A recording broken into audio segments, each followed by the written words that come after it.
নমস্কার, আমি ইন্দ্রাণী। কুট্টুস কিচেনে আপনাদের সবাইকে স্বাগত। চলে এলাম আজকে আরেকটি নতুন রেসিপি নিয়ে। এটি হলো ডিমের কোরমা। একঘেয়ে ডিমের ঝোল খেয়ে খেয়ে যদি অরুচি ধরে যায়, তাহলে এই রান্নাটি একবার ট্রাই করে দেখুন, ভালো লাগবে।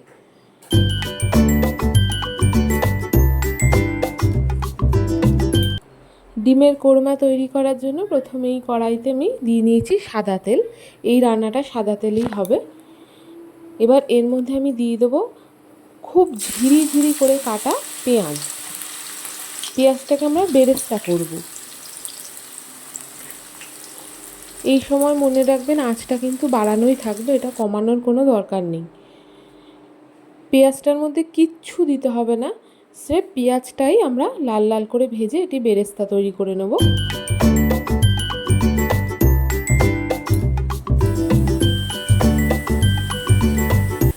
দেখুন আমার বেরেস্তাটা তৈরি হয়ে গেছে। এই মুহূর্তে আমি কিন্তু গ্যাসের ফ্লেমটা একদম বন্ধ করে দিয়েছিলাম, না হলে এটি বেশি পুড়ে যেত, পেঁয়াজটা তিতো হয়ে যেত। ঠিক এই রকমভাবে পেঁয়াজটা আমি ভেজে নামিয়ে নেব। আমার বেরেস্তা কিন্তু রেডি। এবার চলুন ডিমগুলোতে আমি নুন মাখিয়ে নিলাম। এখানে বলে রাখি, আমার রান্নাটা যদি আপনাদের ভালো লেগে থাকে, প্লিজ আমার চ্যানেলটা একটু সাবস্ক্রাইব করবেন এবং একটি লাইক দেবেন। ওই বেরেস্তার তেলেই আমি ডিমগুলোকেও ভেজে নেব।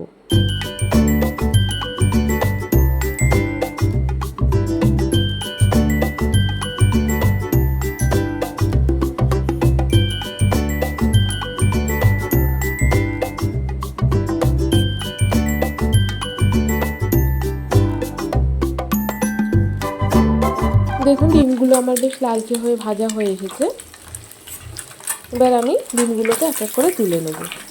এই রান্নাটিতে হলুদের ব্যবহার হয় না, তাও যদি আপনারা হলুদ দিতে চান দিতে পারেন।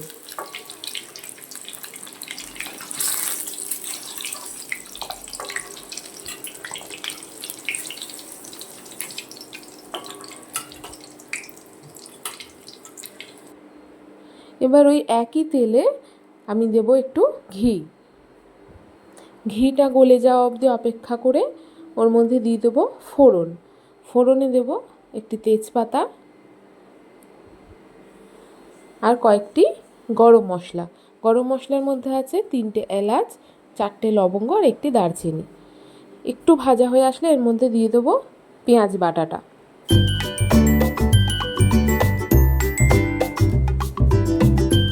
পেঁয়াজ বাটাটা একটু হাতে সময় নিয়ে ভাজতে হবে। দেখুন বেশ লালচে হয়ে এসছে আমার পেঁয়াজটা। এর পরেই আমি দিয়ে দেবো আদা, রসুন আর কাঁচা লঙ্কা পেস্ট। এটাকেও একটুখানি মিশিয়ে দিয়ে একটু সময় নিয়ে ভাজবো। এই পুরো রান্নাটাই এই সময়তে মানে মশলা কষানোর সময় থেকেই মিডিয়াম আঁচে আমি ছিলাম। দেখুন আমার দুটো মশলাই পেঁয়াজ বাটা আর আদা, রসুন আর কাঁচা লঙ্কাটা একদম ভালো মতো কষে গেছে। এরপরে আমি দিয়ে দিলাম খুব সামান্য লঙ্কার গুঁড়ো, খুব সামান্য জিরে গুঁড়ো দিয়ে এগুলোকে একটু মিক্স করে দিয়ে আমি এরপরে কিন্তু অন্য ইনগ্রিডিয়েন্টসগুলো দেব।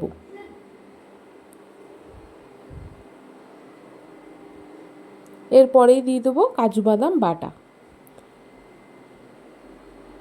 কাজু বাদাম বাটা দেওয়ার পর কিন্তু নাড়ানো বন্ধ করলে হবে না, কেন কাজু বাদাম বাটা যেহেতু রয়েছে এটা কিন্তু তলায় ধরে যাওয়ার একটা সম্ভাবনা থাকে, তাই এটিকে ক্রমাগত নেড়ে যেতে হবে।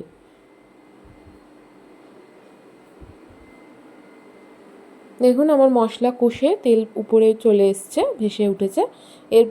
এই মুহূর্তে আমি দিয়ে দিলাম আমাদের ভাজা ডিমগুলো এবং দিলাম দুধটা আমাদের গ্রেভির কাজ করবে। এখানে এই রান্নাটায় না একদম জলের ব্যবহার হয় না। আমি দিয়েছিলাম 1 কাপের থেকে একটু বেশি ছিল দুধ, ওই দুধটাই আমাদের এখানে গ্রেভির কাজ করবে। সমস্ত কিছু একবার মিশিয়ে দিলাম। এর উপর দিয়ে দিলাম বেরেস্তা, মানে ভাজা পেঁয়াজ দিয়ে এটিকে ফুটতে দিয়েছিলাম, ফুটেও উঠেছে। এই মুহূর্তে একটু নুনটা আমার কম লেগেছিলো, তাই আমি নুনটা দিয়ে দিলাম।